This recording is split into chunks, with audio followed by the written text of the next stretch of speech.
श्रीक्षेत्र निकट नरसिंहपाटना ठाब होइछि एक रहस्यमय गुंफा। कण भगवान जगन्नाथ सहित ए गुंफार किछि रहिछि कि संपर्क? तेबे कुआ जाउछि ए गुंफा भितरे लुचि रहिछि अनेक इतिहास। देखिबाकू भयंकर लागुथिबा ए गुंफा भितरे श्रीजीव विराजमान करिछन्ति। गुंफार रहस्य उन्मोचन करबाकू साधारण एबे हेउछि दाबी। कौन रही गुंफा भितर? श्रीक्षेत्र निकटरे रहस्यमय गुंफार मिली सन्धान। गुंफा भितर रही रत्न सिंहासन। पूजा पाउछन्ति श्रीजीव। गुंफार चतुर्पार्श्वर गछलता भर्ती हो रही। भितर को गले किटकिटी अंधार हो रही। भितर शुभुछि विकटाल शब्द। गुंफा भितर को चाहिबाकू लागुछि डर। श्रीक्षेत्र ठारू मात्र 8 किलोमीटर निकट नरसिंहपाटना ग्राम मझे रही रहस्यमय गुंफा। तार गठन शैली एमती कई कहती गुप्त गुंफा, कई कहते अदृश्य गुंफा, किंतु शह शह बखरा सी सीमेंटर व्यवहार है से सीमेंटर उद्भावन हो नाला से चून एवं केन्दु अठार से जोड़ी गोटे गोटे कांथर ओसार 5 फुट। तेणु शह शह बखरा आपड़ देखिले आश्चर्य। शह शह बखरार घर गुंफाकृति एवं सी बड़ी शीत ताप नियंत्रित। खरा दिने सी गरम हेनी, शीत दिन आधे शीत हम ना। गुंफार रहस्य जानिबाकू पहुंचीला आम भास्कर टीम। गुंफार रहस्य कौन, किए कहीं निर्माण करथिले ताहा एबे भी रहस्य होई रहिछि। गुंफार निर्माण कार्य अति आश्चर्यजनक। गुंफा बा सुड़ंग भितर को प्रवेश करबाकू रहिछि 4टी स्थान, किंतु बाहर को नहीं रास्ता। गोटे घर अन्य घर को भी नहीं रास्ता। छोट छोट सुड़ंग भितर रही बड़ बड़ बखरा घर। ब्रह्मगिरीर नरसिंहपाटना गाँ मझे एभली रहस्यमय गुंफा भितर पूजा पाउछन्ति श्रीजीव। प्रभु जगन्नाथ, बड़ ठाकुर बलभद्र, माँ सुभद्रा एवं प्रभु सुदर्शन प्रतिमूर्ति गुंफार मध्य भाग में विराजमान करा जायछि।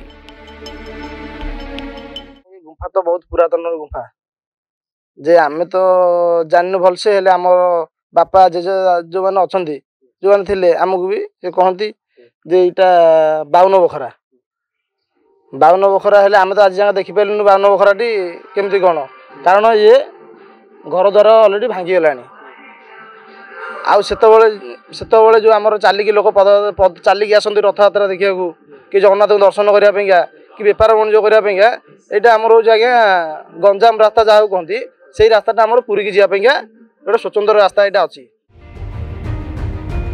तेज दाक्षिणात्य को यातायात करने को यह थिला प्रमुख रास्ता। तेणु ये गुंफा सदृश घर गुड़िक होउछि चटी घर। साधु सन्थ यात्री और राजकों खबर बाहक डगर एवं राजांकर अवसर विनोदन गृह होइथाइ पारे बोली अनुमान करा जाउछि। तेबे এই गुंफा उपरे गवेषणा करागले यार रहस्य उन्मोचन होई पारंता बोली सांस्कृतिक गवेषक माने मत दैछन्ति। छड़ा आगामी पीढ़ी पाई यार संरक्षण एवं पुनः उद्धार करने को अंचलवासी दाबी करिछन्ति।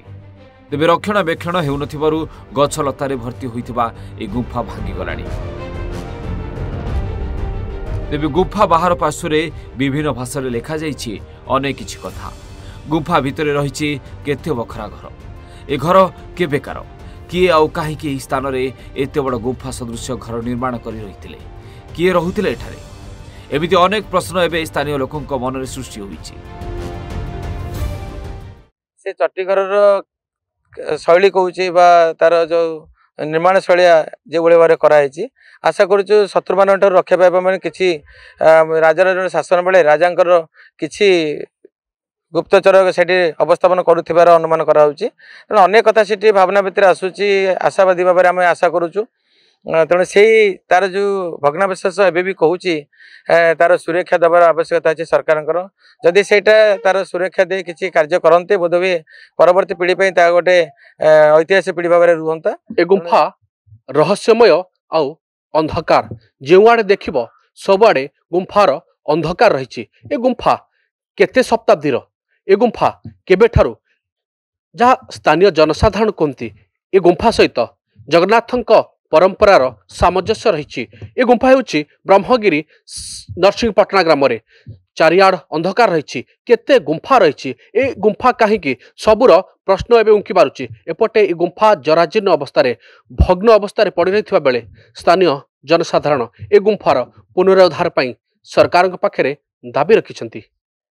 ब्रह्मगिरी बाल्मीकि नायक, ओडिशा भास्कर।